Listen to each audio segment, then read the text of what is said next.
All right, get ready because today we're diving into the world of Nikola Tesla. Oh, this is going to be a good one. Yeah, this one's going to be electric, that's for sure. We've got excerpts here from Tesla's autobiography, My Inventions, Classic. and his Wikipedia page just to keep things grounded, you know? Always a good idea with Tesla. Right. Separating the myth from the man himself. Now, he was born back in 1856, and let me tell you, this guy was different right from the get-go. Oh, yeah. No ordinary childhood here. Okay, so in his autobiography, he talks about having these intense visions as a kid, like flashes of light, almost like his brain was wired for high voltage right from the start. It's wild, right? But those weren't just daydreams for Tesla. He described them as being super important to how he actually invented things. Right. He could actually visualize these really complex scientific ideas, almost like blueprints just popping into his head. Wow.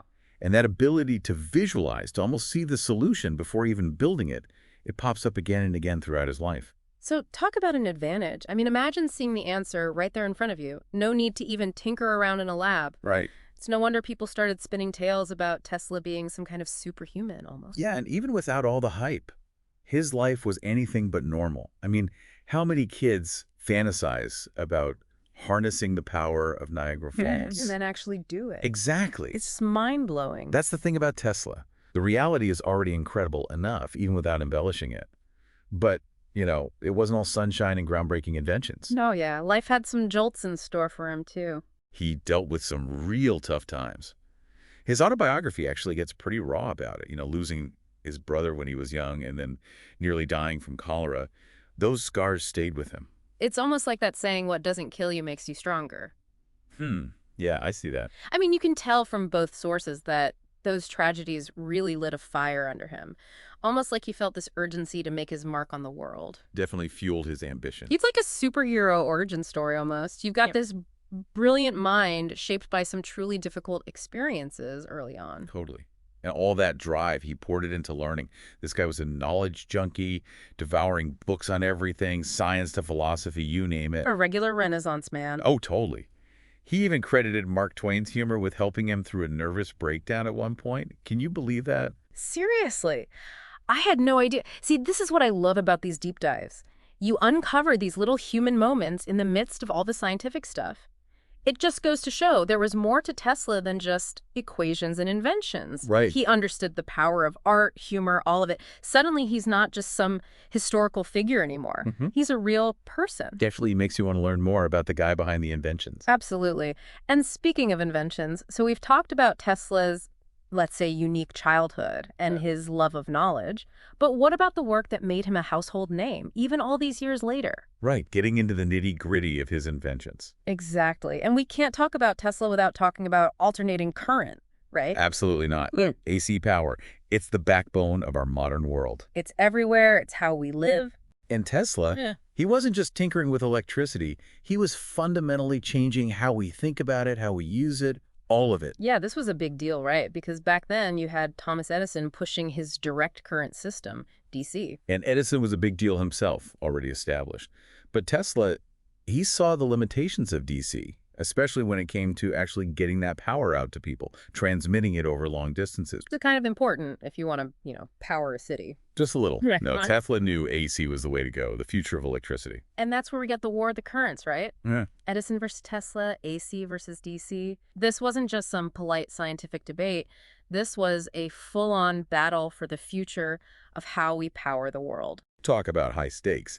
And you got to remember, Edison, he was a smart businessman, knew how to work the crowd, and he wasn't afraid to play dirty to make AC look bad. Oh, yeah, I've heard about this. Didn't he publicly electrocute animals to freak people out about AC? It's true. Tried to paint this picture of AC being this dangerous, uncontrollable force. Which, to be fair, electricity can be dangerous. Of course, any kind of electricity can be if you don't handle it right.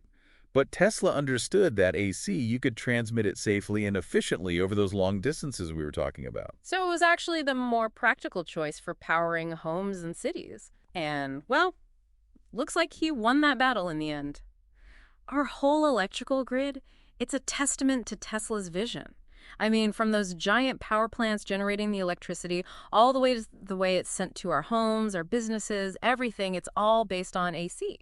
It's pretty amazing. It really is when you think about it. This guy, from a small village in Croatia, changed how the entire world uses electricity. Blows my mind a little, honestly.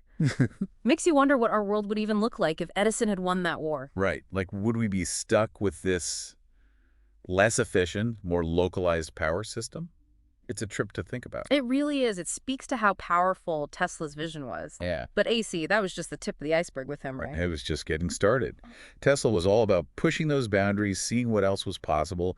Take his obsession with high-frequency electricity, for example. Which led to... The Tesla coil, of course. Ah, yes, the Tesla coil.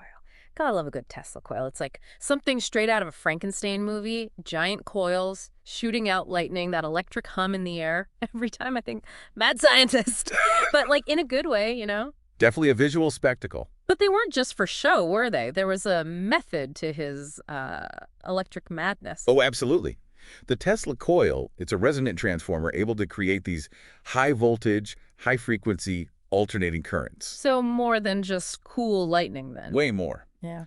Tesla saw the potential for this in a whole bunch of fields, from radio transmission to even, get this, medical imaging. Wait, hold on. Medical imaging, like X-rays and stuff. You got it. You're telling me those crazy lightning coils are somehow connected to the technology that lets us see inside the human body? It's all connected.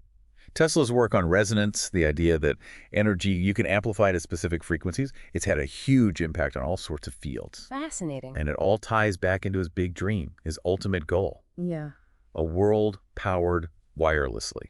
Yes, wireless power. Wasn't that Tesla's ultimate goal? Imagine a world where energy just flows freely through the air, like some invisible river, accessible to everyone. It's a beautiful idea, really. And that's what led him to build Wardenclyffe Tower. You know it. Yeah. Wardenclyffe, it wasn't just some giant antenna. Yeah. This was meant to be a global system, transmitting power and communication wirelessly, reaching the entire world. Wow. So what happened? Why haven't we achieved global wireless power yet? It's complicated. So Wardenclyffe, it was more than just wireless power, right? It was about transmitting information, too. Almost like, I don't know, predicting the internet. But instead of wires and cables everywhere, it'd all be beamed through the air. Exactly. Tesla, he was already thinking about a future where information could travel invisibly across huge distances, connecting the whole world. Wow. And Wardenclyffe, it wasn't just about, oh, this will be more convenient than wires. For Tesla, it was about equality, about access. He truly believed that by making power free and wireless, it could change society itself. Really? Eliminate poverty, usher in a new era of peace and prosperity, all that. That's a powerful vision, no pun intended. Right. But also, gotta say, it sounds crazy expensive, even by today's standards, building a global wireless network. How did he plan to pay for all this? That was one of the biggest hurdles. Securing funding for Wardenclyffe, long-term funding especially, it proved really difficult. Investors, they were hesitant, understandably, and then his falling out with J.P. Morgan, his main backer, that was a huge blow. So it really came down to money more than the technology itself. Kind of a bummer. It's like his vision was just too far ahead of its time, you know, both in terms of the tech and being able to get people to believe in it enough to fund it. It was a perfect storm, in a way. Like, Tesla did make some real progress with wireless power transmission at Wardenclyffe. He did. Yeah, but it wasn't quite where it needed to be, Mm-hmm. not refined enough for worldwide use. And then, yeah, the financial roadblocks, they were massive. So ultimately, Wardenclyffe, it got dismantled. It's kind of sad. Yeah, but even unfinished, it represents something, This monument to Tesla is just his audacity to dream big, It really makes you think about innovation, doesn't it? It's not enough to just have these groundbreaking ideas. You need the resources, the support, even the right moment in history for it all to come together. Makes you wonder how many other Wardenclyffe Towers are out there just waiting for their chance, Totally. There's like a whole world of what ifs out there.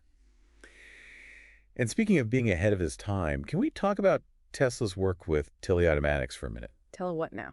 Teleautomatics, it sounds like something out of Jules Verne, right? Totally does. Like some steampunk invention or something.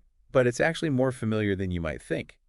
It was Tesla's term for controlling machines remotely using radio waves. Seriously, he was doing that back then. Oh, yeah. He even showed it off back in 1898 with a radio-controlled boat. No way. It was basically a really early version of the drones we have today. You're kidding. I had no idea those things went back that far.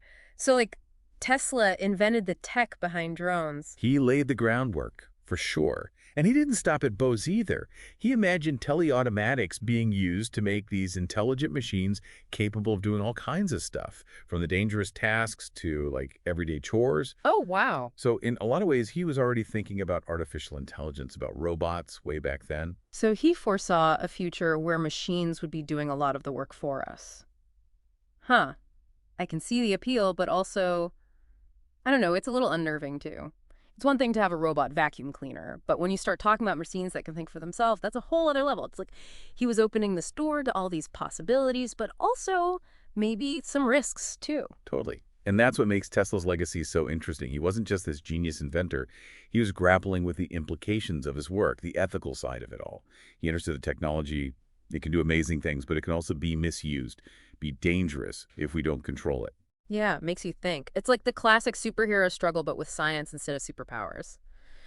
We've accomplished so much thanks to technology, but then there's the flip side, the ways it's been used to hurt people, to create even more inequality. It's a lot to wrap your head around. Since we finish up here, how do we make sense of both sides of Tesla? The brilliant inventor and the flawed human, the visionary and the showman. That's the million-dollar question, right? I think the key is appreciating his brilliance, his contributions to science, but also acknowledging the complexities of who he was, the ethical questions his work brings up. We celebrate his achievements, learn from his mistakes, and most importantly, we keep those conversations going, right? About the role of technology in our lives. Exactly. I like it. Well said. Maybe by taking these deep dives, with getting to know the minds behind these incredible breakthroughs, maybe we can find some answers or at least some guidance as we navigate this crazy world of technology and progress. Who knows what other deep dives await us out there? What other hidden connections, what other thought-provoking ideas are we going to uncover? Until next time.